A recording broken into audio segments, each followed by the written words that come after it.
बिस्मिल्लाहिर्रहमानिर्रहीम। अस्सलाम वालेकुम वरहमतुल्लाहि वबरकातुहू। जी तो मेरे मोअज़्ज़ज़ भाइयों, कैसे हैं आप सब लोग? उम्मीद है सब खैरियत से होंगे। मेरे अज़ीज़ भाइयों, आज मैं गुफ्तगू करूँगा एक ऐसे सानहा पर जो कुछ दिन पहले बलूचिस्तान में पेश आया है।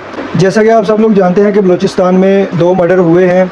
वैसे तो पाकिस्तान में बहुत सारे मर्डर्स होते हैं और गैरत के नाम पर भी बहुत सारे मर्डर होते हैं, लेकिन चूँकि ये सोशल मीडिया का दौर है और जो चीज़ ट्रेंडिंग में जा रही होती है लोग उसे उठाकर उछाल देते हैं और फिर उस पर तरह तरह के तबसरे करने शुरू कर देते हैं। मेरे भाइयों, आज हम उस मर्डर के 2 अहम पहलू देखेंगे।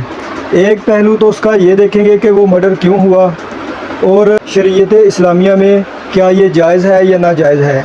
क्या उस औरत के कबीले वालों के पास, उसके भाइयों के पास, उसके अहले खाना के पास कोई इख्तियारात थे उनको मारने के? क्या ऐसा करना गैरत के नाम पे इस्लाम में जायज़ है या नाजायज़ है? और दूसरा उसका अहम पहलू ये देखेंगे कि इसकी एक्चुअल में वजह क्या थी, यानी इस सारे सानहा की, इस सारी सिचुएशन की पीछे वजह क्या थी। मेरे भाइयों, सबसे पहले तो मैं एक बात यहाँ पर क्लियर कर दूँ कि कोई भी इंसान हो, चाहे कितना बड़ा भी मुजरम क्यों ना हो, किसी आम शहरी को, किसी आम शख्स को, उसके ख़ानदान वालों को, उसके कबीले वाले को कोई हक़ नहीं है उसे कत्ल करने का या उसे सज़ा देने का, सिवाय अदलिया के। इस्लाम में इंसाफ जो है और सज़ा जो है वो सिर्फ़ अदलिया का हक़ है और अदलिया ही सज़ा दे सकती है। इसकी मैं सबसे बड़ी मिसाल आपको कुरान करीम से पेश करता हूँ कि सूरतुल नूर में जहाँ पर हदें लिखी हुई हैं, ज़नाकारी की हद, फिर कुंवारों की ज़नाकारी की हद, शादीशुदा की ज़नाकारी की हद, और उसके बाद तोहमत लगाने वालों की जो हद लिखी है ना सूरह नूर में, उसमें अल्लाह तबारक व तआला ने कहा है, मैं आयात का मफ़हूम यहाँ पर पेश करता हूँ कि उसमें अल्लाह तबारक व तआला ने कहा है कि अगर कोई शोहर अपनी बीवी को किसी गैर मर्द के साथ देख ले, कोई गलत काम करते हुए, कोई फहाशी वाला काम करते हुए देख ले, तो वो शोहर खुद उसको सज़ा ना दे, खुद उस पर हद जारी ना करे, बल्कि अपना मामला काजी के पास लेकर जाए। ये अल्लाह तबारक व तआला हुक्म दे रहा है, कुरान करीम में हुक्म दे रहा है कि अपना मामला काजी के पास लेकर जाए, और फिर अगर इसके पास कोई मौका पर गवाह मौजूद नहीं हो तो ये 3 बार खुद गवाही दे और अल्लाह की कसम उठाकर गवाही दे कि अल्लाह की कसम, मैंने इसको उसके साथ फहाशी करते हुए या बुरा फेल करते हुए देखा है, मैं सच बोल रहा हूँ। अल्लाह की कसम उठाकर ये बात कहे, और चौथी मरतबा यूँ कहे कि अगर मैं झूठा हूँ और ये औरत सच्ची है तो मुझ पे अल्लाह की लानत हो। ये 3 दफ़ा गवाही दे और चौथी मरतबा इस तरह कहे तो उसकी जो गवाही है वो काबिल कबूल होगी। फिर औरत के लिए भी यही हुक्म है कि अगर मर्द जो है वो गवाह भी पेश नहीं कर रहा और खुद भी कसम उठाकर गवाही नहीं दे रहा, तो फिर औरत के लिए अल्लाह तबारक व तआला ने कहा है कि वो 3 बार ये कहे कि अल्लाह की कसम, इसने मुझ पर झूठी तोहमत लगाई है, मैं पाक दामन हूँ। अगर मैं झूठी हूँ, चौथी मरतबा ये कहे कि अगर मैं झूठी हूँ तो मुझ पर अल्लाह की लानत हो। मेरे भाइयों, ये मिसाल बयान करने का मेरा मकसद ये है कि गुनाह ख्वाह कितना ही बड़ा क्यों ना हो, किसी भी शख्स के पास ये इख्तियार नहीं है कि उसको सज़ा दे। तो सबसे पहले तो जिन लोगों ने ये कत्ल किया और जो ज़िम्मेदार हैं, जो औरत के कबीले वाले हैं, भाई हैं, बहन हैं, वो सब जो इसमें शामिल हैं, उन सब ने बहुत बड़ा गलत काम किया है और इस गलत काम की, इस मर्डर की उन्हें सज़ा भी मिलनी चाहिए। दूसरे नंबर पर इस मर्डर की एक्चुअल में वजह क्या है? तो मेरे भाइयों, जब हम इस्लाम को छोड़कर अपनी मन मर्जियाँ करेंगे तो इस तरह के वाक़यात तो होंगे ना। तो सबसे पहले तो उस औरत और उस मर्द ने जो मकतूल हैं, जो कत्ल किए गए हैं, उन्होंने इस्लाम की हद को तोड़ा, उन्होंने अपनी मर्ज़ी के साथ शादी की, और अब तो गवर्नमेंट ऑफ पाकिस्तान की रिपोर्ट में यहाँ तक सामने आया है कि उन दोनों ने शादी भी नहीं की थी, वैसे ही उनके नाजायज़ ताल्लुकात थे और काफ़ी दिनों से या कुछ महीनों से इकट्ठे रह रहे थे। तो मेरे भाइयों, सबसे पहले तो उन्होंने इस्लाम की ख़िलाफ़ वर्जी की, इस्लाम की हदों को तोड़ा। फिर अगर उन्होंने शादी की भी थी तो वली की इजाज़त के बग़ैर, यानी अपने वालिदैन की, अपने बड़े भाई की, अपने सरपरस्त की, उस औरत ने इजाज़त के बग़ैर ये कदम उठाया, शादी की, और उसका अंजाम उसको भुगतना पड़ा। मेरे भाइयों, यहाँ पर एक बात काबिल गौर है कि वली की इजाज़त के बग़ैर निकाह नहीं है। रसूलुल्लाह सल्लल्लाहु अलैहि वसल्लम ने इरशाद फरमाया है कि वली की इजाज़त के बगैर निकाह नहीं है। मैं अहादीस की किताबों में से कुछ हवाले आपके सामने पेश करता हूँ जिसमें रसूलुल्लाह सल्लल्लाहु अलैहि वसल्लम ने भी इस चीज़ से मना फरमाया है। हज़रत अली रज़ी अल्लाह अन्हु, हज़रत अम्मा आयशा और दीगर सहाबा कराम ने भी इस अमल को बहुत ही बुरा फेल करार दिया है और वली की इजाज़त के बगैर जो निकाह है ना, उसको निकाह ही नहीं तस्लीम किया।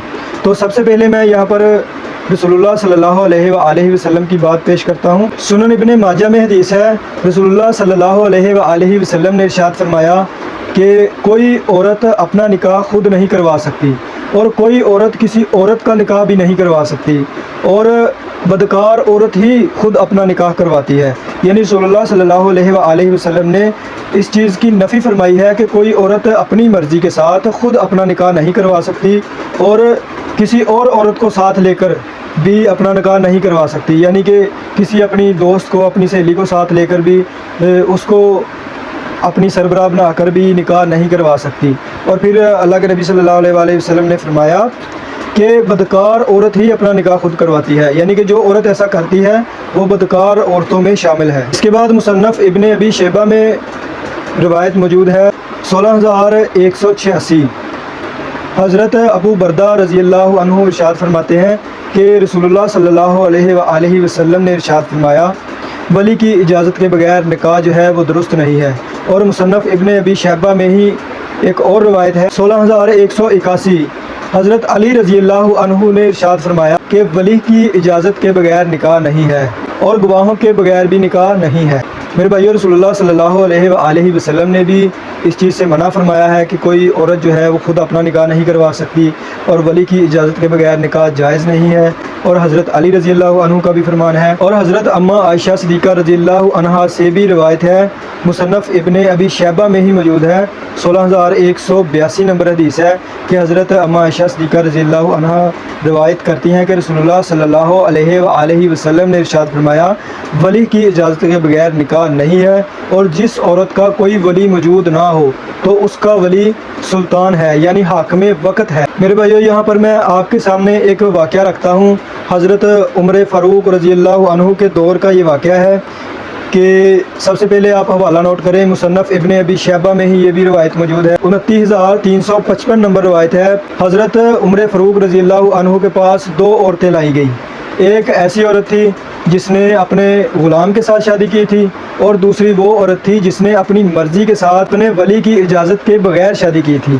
तो जब पहली औरत से पूछा गया कि आपने अपने ग़ुलाम के साथ शादी क्यों की है, तो उस औरत ने कहा कि ये ग़ुलाम जो है ये मेरे दाएं हाथ का मालिक है और कुरान करीम में अल्लाह पाक ने कहा है कि जो तुम्हारे दाएं हाथ के मालिक हैं उनसे शादी कर लो। तो वो हुक्म दरअसल अल्लाह तबारक व तआला ने मर्दों से कहा है कि जो लौंडियाँ इनके दाएं हाथों की मालिक हैं उनसे ये शादी कर सकते हैं। तो दूसरी औरत से जब पूछा गया कि तुमने अपनी मर्ज़ी के साथ निकाह क्यों करवाया है, तुमने वली की इजाज़त के बगैर निकाह क्यों करवाया है, तो उसने भी कोई हीला और हुज्जत गाड़ ली। उसने कहा शायद वो कोई बेवा औरत थी। उसने कहा कि मैंने इस वजह से करवाया है कि मैं एक सीबा औरत हूँ। तो हज़रत उमर फ़ारूक रज़ी अल्लाह अन्हु ने लोगों को जमा किया जिनमें हज़रत अली रज़ी अल्लाह अन्हु भी शामिल थे। तो लोगों के सामने जब ये फ़ैसला रखा गया तो सब लोगों ने ये कहा कि इन दोनों औरतों ने अल्लाह के हुक्म और अल्लाह की किताब की नाफरमानी की है। और इसी रिवायत में अल्फाज मौजूद हैं कि हज़रत अली रज़ी अल्लाह अन्हु ने भी कहा कि इन दोनों औरतों ने अल्लाह के हुक्म और अल्लाह की किताब की नाफरमानी की है और उसके ख़िलाफ़ काम किया है, तो इन दोनों को सज़ा देनी चाहिए, इन दोनों पर हद जारी करनी चाहिए। तो हज़रत उमर फ़ारूक रज़ी अल्लाह अन्हु ने उन दोनों औरतों के लिए 100 कोड़ों की सज़ा जो है वो सुनाई और उन दोनों को 100 कोड़ों की सज़ा दी गई। और फिर हज़रत उमर फ़ारूक रज़ी अल्लाह अन्हु ने अपने दौरे हुकूमत में सब गवर्नरों को ख़त लिखे कि जो औरत अपने ग़ुलाम से शादी कर ले या अपनी मर्ज़ी के साथ अपनी वली की इजाज़त के बगैर शादी कर ले तो उसकी सज़ा 100 कोड़े हैं। तो मेरे भाइयों, वली की इजाज़त के बगैर निकाह जो है ये दुरुस्त नहीं है। और अगर वो औरत जो थी वो इस्लाम को फॉलो करती, इस्लामी तालीमात को फॉलो करते और वो दोनों जोड़ा जो है वो औरत के वली से इजाज़त लेकर शादी करवाते तो शायद ये इतना बड़ा सानहा ना होता उनके साथ। मेरे भाइयों, रसूलुल्लाह सल्लल्लाहु अलैहि वसल्लम की तालीमात में बेशुमार बरकतें हैं بے شمار رہنمائیاں ہیں، بے شمار فوائد ہیں ہمارے لیے، لیکن ہم لوگ جو ہیں وہ نہیں سمجھتے۔ دیکھیں، اب اللہ کے نبی صلی اللہ علیہ وآلہ وسلم نے ولی کی اجازت کے بغیر نکاح کو باطل قرار دیا ہے، تو اس کا مطلب ہے کہ رسول اللہ صلی اللہ علیہ وآلہ وسلم نہیں چاہتے کہ کوئی عورت اپنی مرضی کے ساتھ کسی مشرک مرد کے ساتھ شادی کر لے، یا کسی کافر کے ساتھ شادی کر لے، یا کسی ایسے شخص کے ساتھ شادی کر لے جو اسلام دشمن ہو یا مرتد ہو، اور صرف اس کے والدین کو اختیار دیا ہے۔ اچھا میرے بھائیوں، کچھ لوگ یہاں پر دلیل پیش کرتے ہیں قرآن کریم سے کہ اللہ تبارک و تعالیٰ نے کہا ہے کہ خود اپنی مرضی سے شادیاں کرواؤ جس سے تمہارا دل چاہے۔ میرے بھائیوں، در حقیقت تو یہ حکم مردوں کے لیے ہے، لیکن چونکہ قرآن کریم میں عورت یا مرد کے الفاظ نہیں ہے، تو یہ حکم سب کے لیے یکساں ہے، عورتوں کے لیے بھی یکساں ہے اور مردوں کے لیے بھی یکساں ہے۔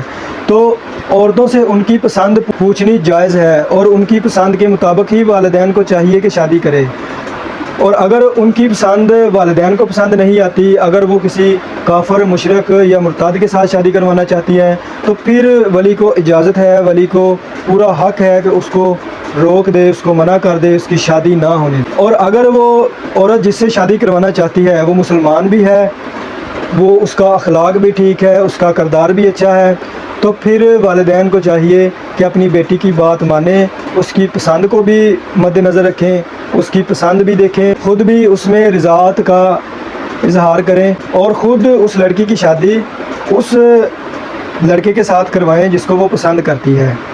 تو والدین کو بھی تھوڑی نرمی برتنی چاہیے، یعنی جو ولی ہے، سربراہ ہے، اس کو بھی تھوڑی نرمی برتنی چاہیے، اپنی بیٹی کی یا اپنی بہن کی پسند ناپسند کا خیال رکھنا چاہیے، اور عورت کو بھی جو ہے وہ تھوڑا خیال کرنا چاہیے، اپنے ولی کی اجازت کے بغیر نکاح نہیں کرنا چاہیے، اور یہ جائز بھی نہیں ہے۔ تو دعا ہے کہ اللہ تبارک و تعالی ہمیں اسلامی تعلیمات فالو کرنے کی توفیق عطا فرمائے، اور ہمیں اسلام پر چلنے کی توفیق عطا فرمائے، تاکہ ہمارے اسلامی معاشرے میں اس طرح کے گھٹیا سانحے روز روز ہمیں دیکھنے کو نہ ملے۔ تو دعا ہے کہ اللہ تبارک و تعالی ہمیں عمل کرنے کی توفیق عطا فرمائے۔ وما علینا الا البلاغ۔